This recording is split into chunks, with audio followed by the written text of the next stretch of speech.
He probably should have had some camouflage on there, not just a giant white bald head. My name's Sergeant First Class Stephen Mason. I'm the senior jungle instructor for Jungle Operation Training Course at Lightning Academy in the 25th Infantry Division. I've currently been the senior instructor for 2+ years out there, and I specialize in tracking and survival. Today we're going to be going over some jungle warfare movies to determine whether or not they're real.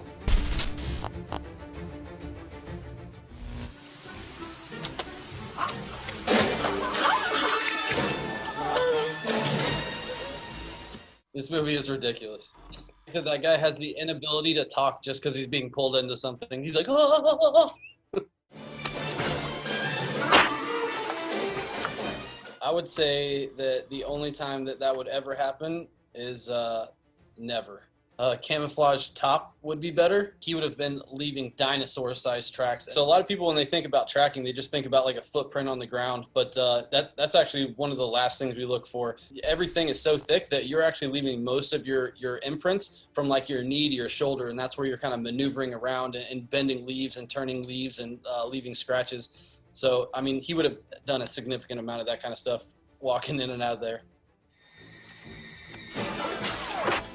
We teach a lot about water sources and the way to move about them and use them to your advantage. I don't know that we teach coming out of the water and shooting people with a bow and arrow that makes noise. So we like to use waterways to traverse them. So instead of having to walk through, like just for example, that jungle in the background, that would be very taxing on the body if you had to walk, you know, a significant amount of distance through that. Where we just teach you to get in that waterway and move until you think you can get out again and start walking like they're doing. But I would never say there's a scenario where you'd have to like hide in the water. So if I was Rambo in this situation, I would probably be in the rocks where he was, and that way if they do start shooting, you at least have cover. But once they come to you, then that's it. That's game over. I've been put in situations in the jungle where they give you, you know, a couple days or a week worth of classroom environment, and then they load you up in the back of a truck and they drop you off in the jungle by yourself, and you have nothing besides a knife and a machete for the next 10 to 14 days. Survival isn't what people think it is whenever they watch like Bear Grylls. You know, like he's excellent at it, but he had to have gotten to that point. You just can't go into the woods and be like, I'm going to survive and then crush it. I'm going to say a 2 out of 10, 10 out of 10 for awesome. At his disposal. Is this a double feature? For God's sake, just lean your head back and open your mouth. It's pretty outdated. I mean, we all chuckle through all of them, but when stuff actually hits the fan, your brain reverts back to like, oh my gosh, I saw this stupid video and that might save my life. So we do teach how to collect rainwater in different types of leaves or bamboos. If you were to just tilt your head back and open your mouth, you wouldn't get enough water to do anything. So everyone talks about like the rule of 3. So you can go 3 minutes without air, 3 days without water, 3 weeks without food. But that's the good thing about the jungle. There's water everywhere. There's a lot of vines inside of jungles that just are filled with water for that tree. And if you can find those, just cut that in half and you have a couple quarts of water. But the rule of thumb for soldiers is a quart of water an hour if you're under a heavy workload. Your best friend is your knife. Oh, look at Nas getting serious. A knife is absolutely the most important tool. And knives are used for everything from, building your shelter with it, just using it to sharpen things, to slash things, to cut things. It has to be durable. That's why we talk about full tang blades, meaning that like the knife is the full length of the handle instead of just being the blade and then a little bit goes into the handle, because you need to be able to like put that into trees and then bang a rock on it to split wood. It just needs to be used for everything.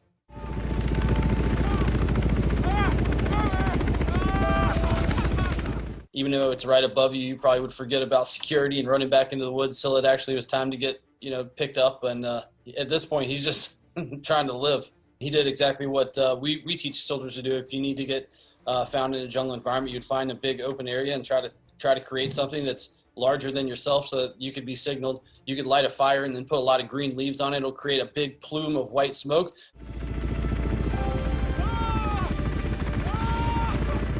That's a jungle penetrator. We actually use that here at jungle school. Same technology from Vietnam we're still using today because it's effective. Authenticator! What's your authenticator? Rescue dog! Louder! Rescue dog! That's very realistic. So whenever you deploy, you have to fill out some forms, and there's a sequence of questions that you have to answer in case this scenario does happen. You even have to put like where your tattoos are on your body. And so when you do get caught, they're making sure they're picking up the right person and not someone they don't want to be picking up. That's the thing about the jungle, is that it can start breaking you down physically within 24 hours, and you can look like this within a week. And it all depends on your skill set and how long you can survive. Like me, I think I could survive pretty much indefinitely. I would say that the last scene, that's probably a 10 out of 10. Be a fake human being. Maybe I can see something I don't yet see, or learn something I don't yet know. This is my absolute favorite jungle scene in any movie that's ever been produced, because this sums up what it's like to be in the jungle 1000%. You are just wet and miserable, and you're wondering the entire time why you made this life choice. Oliver Stone, the guy that made this movie, he was actually in the 25th Infantry and deployed with them to Vietnam.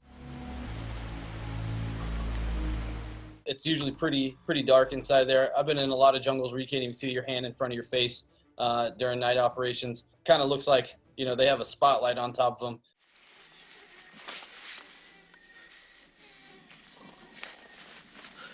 You just have to be good at being uncomfortable. There's no trick to that trade. So actually, the 25th, we're the first ones to field the new jungle uniforms, so a little bit lighter weight that dry out faster. We have jungle boots that dry out quicker. Junior. Hey. I'm going to be up scanning for every little movement or sound I can. So that keeps me up, and I think that just the fear of everything that's crawling around on the ground while you're down there on it also keeps you up. 50% of everything is trying to kill you, whether it be the plant life or animal. In Vietnam, they have like 15 different poisonous snakes, double that in poisonous spiders, and then they have tarantulas. So yeah, you're just constantly on the lookout for what you don't want to step on, sleep on, or grab.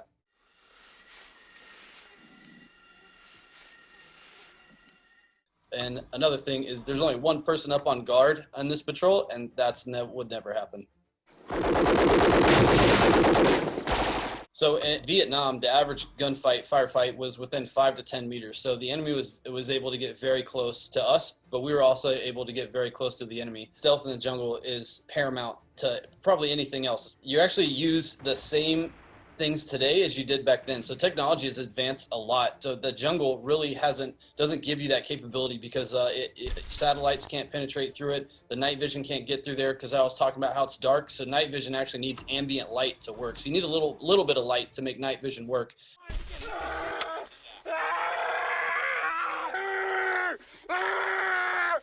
So when you get shot, if you're still in that type of environment and you haven't won the battle yet, you have to figure out kind of how to deal with the pain, like you said, so that you're not giving away your position, because you don't know if the enemy has left the area yet. Actually, a lot of people, when they get hit, they don't even realize they get hit because their adrenaline's just pumping and they're just so ready for it. And then someone actually has to tell them, like, hey, man, you got shot? I've personally seen that, absolutely. I would give this a 10 out of 10 just because this reminds me of every squad I've ever been in. He probably should have had some camouflage on there, not just a giant white bald head. Keep your eye on the package. Roger that. Holding. What was accurate about this is that they put a guy, a sniper up top, who was kind of like their topside security overwatch, who was watching the scenario unfold, who had comms with them, who could say, like, hey, the situation has changed, don't go in. The fact that you have to get all the way up to the village very stealthily and then try to work your way in one building at a time, that's pretty accurate. If you were going to go do something like that, an operation like that, you would be camoed head to toe, but also them using suppressors, that's pretty accurate.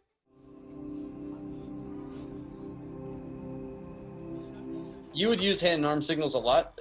Moving around the jungle, a lot of them is just kind of like the, halt, stop, keep moving, standard stuff, these, stuff like that. That's about it. Using rally points and pointing places, saying, like, hey, this is something significant. You're gonna have communication on you, but so they have this cool guy stuff with an earpiece. They even have stuff that just like throat mic, so you can just press on your throat and you can whisper, and it still comes across on the other end just as loud. So yeah, everything's pretty accurate other than the face paint. I would give this a 9 out of 10.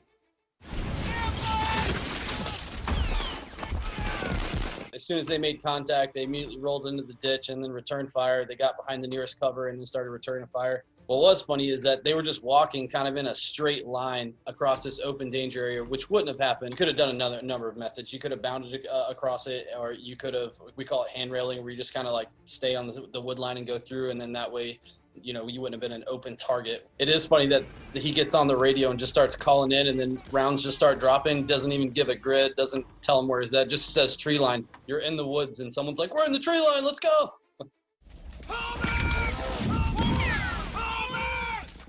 I'm not sure that the term pull back is an Army term. We would say break contact. We'd have somebody covering our fire while another group gets out of town, and then once they get to where they're going to go, they'll turn around, start shooting, and then the next group leaves. I don't think I've ever seen a situation where someone yells pull back and then everyone just starts running in the opposite direction. So the responsibility of the leader is to command and control the entire situation. At no point, unless it's like worst case scenario, should the leader of the entire patrol be picking people up and running with them. He should be delegating those tasks and then, you know, relaying all the information to higher and giving out guidance. I would give this a 6 out of 10. All painless is waiting. After you've been in there a while, you can start to tell, you know, the weight of a tiger isn't the weight of a human, so you'll be able to distinguish the two. Plus, a tiger knows how to step and a human doesn't. Any snap or crack you hear, you're going to automatically be on high alert, especially if you think the enemy's in the area.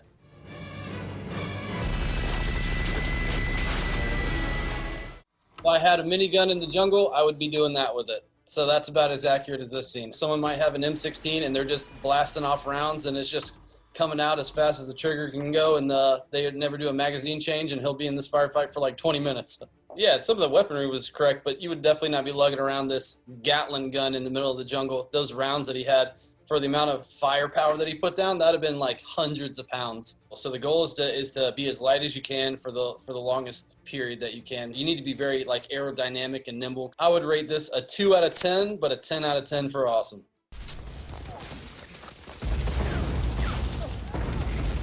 This movie is based on one of the battalions here in the 25th. It's based off 127 Infantry, the Wolfhounds, from their Charlie Company. And this is when they had to be deployed to Guadalcanal. This is the type of terrain you'd see when you're coming out of a jungle and getting into kind of like the mountainous terrain where it's just like a bunch of overgrown grass. But they're trying to do a frontal assault up a hill, which was dumb in the first place. Probably wouldn't have happened. Not really sure why he had a grenade taped to his belt. Yeah, normally you won't be able to just pull the pin itself and the grenade still be on your body. The distance was right, the scenario was right, just the way that it was executed probably wouldn't happen in real life. I blew my butt up! I blew my butt up! This is a pretty realistic war movie. I mean, even all the way down to the way that soldiers act whenever someone gets hurt, it's still just a bunch of guys trying to figure it out. I would give the scene a 7 out of 10 for realism. I want you to get me all the air support you can get me on that now. That was pretty convenient that they had 2 helicopters and an airplane on station within like a second of the phone call going out or the radio transmission, and they didn't even like have the grid out yet. They were like still talking and they were starting to shoot. So the reason that they're using helicopters, and we decided to use helicopters during Vietnam, is because one of the only methods to truly infill and exfil from that type of environment is to find that one little clearing and then try to get as many troops rallied at the same point so that you can push from there. The Vietnamese clearly knew that that was going to be a point that they would try to infill, and then they were dug into the side of the jungle mountain and then just decided to fight down from there. Everything is pretty accurate. As soon as they hit the ground, they just started running to the nearest cover, which was pretty far away because they got dropped in the middle of a large field. This is based off a real event. This Colonel Hal Moore in the 1st Cav.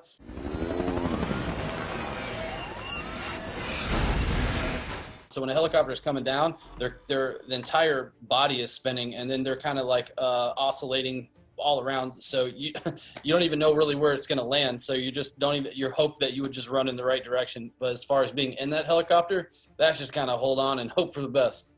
I would give this a 10 out of 10 because I can visualize what it would have been like to be in this scenario, and I just feel bad for everyone that had to go through this.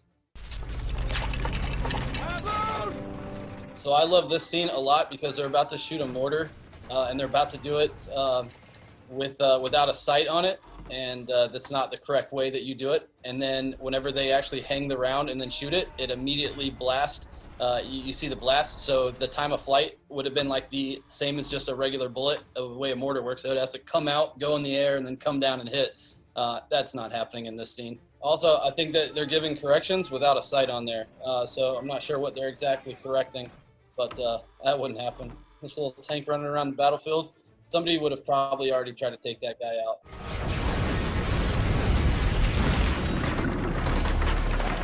That's pretty accurate to what it is like to get to see a tank get shot by another tank. We had Shermans on shore at Guadalcanal, and they were just trying to reinforce the infantry. But that's kind of the role of a tank in this situation, is just to try to flush out all the larger targets so the ground forces can continue to push forward. But actually, at this stage of the war, tanks weren't on ground yet because we had just taken the beach.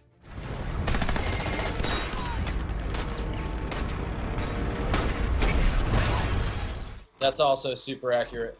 All the weapons are pretty spot on. The equipment was spot on. They're shooting Thompsons, which is accurate for officers, and the officer in this scene has a Thompson. This is a good scene other than the mortar. I would also rate this a 7 out of 10. At the Chief Designer sunglasses. You sure that's him? This looks like a Kodak camera zoom. I'm not sure what that is. He's moving. You're always going to have a spotter, and then you're going to have a sniper, and then they're going to be talking back and forth about, distance and wind correction.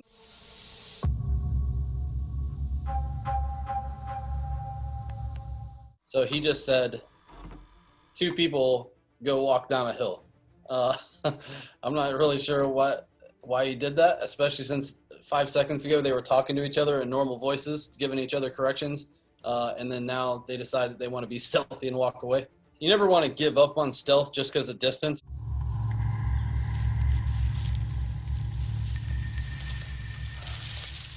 First things I tell people about the jungle, especially at nighttime, it's almost so loud that it's unbearable. So the first night I spent inside of a jungle, this bird hadn't made this sound all day, and I didn't know what it was. But at nighttime, I still don't even know what type of bird it was. It just sounded like this man that was just like being stabbed or something. It was just like this, and I was like, what is happening? And then all the other animals start feeding off that, and it's deafening how loud the jungle is. I would give this a 7 out of 10.